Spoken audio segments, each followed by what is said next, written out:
కడప జిల్లా ప్రొద్దుటూరులో కన్న తల్లి ప్రభుత్వ ఉపాధ్యాయురాలు లక్ష్మీదేవిని దారుణంగా చంపిన కొడుకు యశ్వంత్ రెడ్డి కేసులో విచారణ ముమ్మరంగా కొనసాగుతుంది।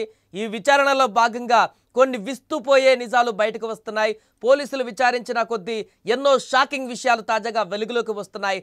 డబ్బు ఇవ్వలేదన్న ఒకే ఒక్క కారణంతో కనికరం లేకుండా గొంతు కోసి చంపేశాడు ఈ దుర్మార్గుడు। తన హత్యకు తానే కారణమైన ఆ కొడుకు ఏమాత్రం పశ్చాత్తాపం చెందలేదు। హత్య చేసినటువంటి తర్వాత అతడు ప్రవర్తించిన తీరు చూసి స్థానికులే కాదు అక్కడికి వచ్చిన పోలీసులు కూడా నివ్వెరపోయారు। ఎందుకంటే హత్య చేసిన తర్వాత అక్కడ ఇంట్లో హాల్లో కూర్చొని దర్జాగా హెడ్ ఫోన్స్ పెట్టుకొని పాటలు వింటూ వెకిలి చేష్టలతో వెకిలి నవ్వులు నవ్వుతూ అక్కడ యశ్వంత్ కూర్చున్నట్టుగా తాజాగా తెలుస్తుంది। యశ్వంత్ హైదరాబాద్ నుంచి కేవలం తల్లిని చంపడానికే వచ్చాడా అన్న అనుమానాలు ఇప్పుడు వ్యక్తమవుతున్నాయి। డబ్బులు ఇవ్వడానికి తల్లి నిరాకరించడంతో తన వెంట తెచ్చుకున్న కత్తితో హత్యకు తెగబడ్డాడు। ఇక ఉదయం రాగానే ఇంట్లో పరిస్థితులను గమనించాడు। తండ్రి విజయభాస్కర్ రెడ్డి బెడ్రూమ్లో ఉన్న సమయం చూసి బయటకు రాకుండా గడియ పెట్టాడు।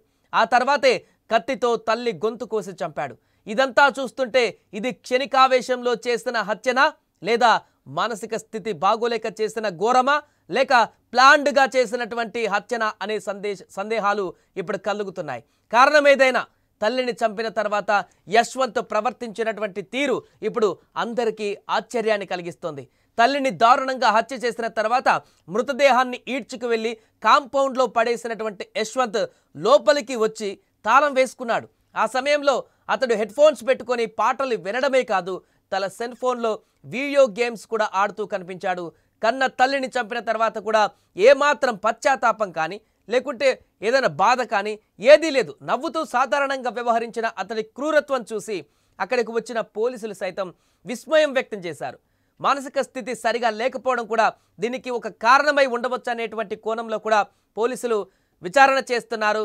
ఇక నిజానికి పోలియో బాధిత అయినటువంటి లక్ష్మీదేవి కాళ్ళు సరిగా లేకపోయినా కూడా ఆ లోపాన్ని అధిగమించి కష్టపడి ఉపాధ్యాయురాలి ఉద్యోగాన్ని సంపాదించింది। భర్తకు సరైన ఉపాధి లేకపోయినా లక్షలు ఖర్చు పెట్టి కొడుకును చదివించింది।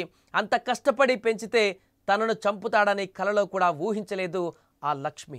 ఉద్యోగం లేని కొడుకును గత 4 ఏళ్లుగా వేలకు వేలు పంపి పోషించినా కూడా ఆ కన్న తల్లి ప్రేమకు ఆమె చేసిన త్యాగానికి యశ్వంత్ ఇచ్చిన బహుమతి ఇది అంటూ స్థానికులు బంధువులు కూడా ఆవేదన వ్యక్తం చేస్తున్నారు। ప్రస్తుతం యశ్వంత్ను పోలీసులు విచారిస్తున్నారు। అలాగే నేడు లక్ష్మికి అంత్యక్రియలు కూడా అక్కడ జరగనున్నాయి।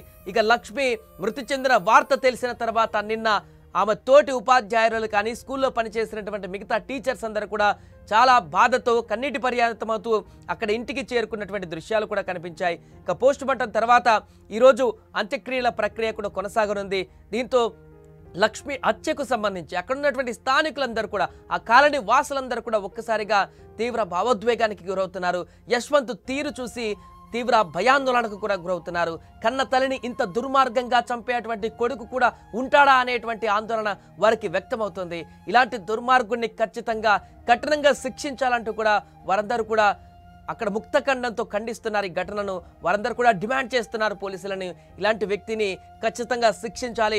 మానసిక రోగానో లేకుంటే ఇతరత కారణాలు చెప్పి శిక్షను తగ్గించే ప్రయత్నం చేయకూడదు।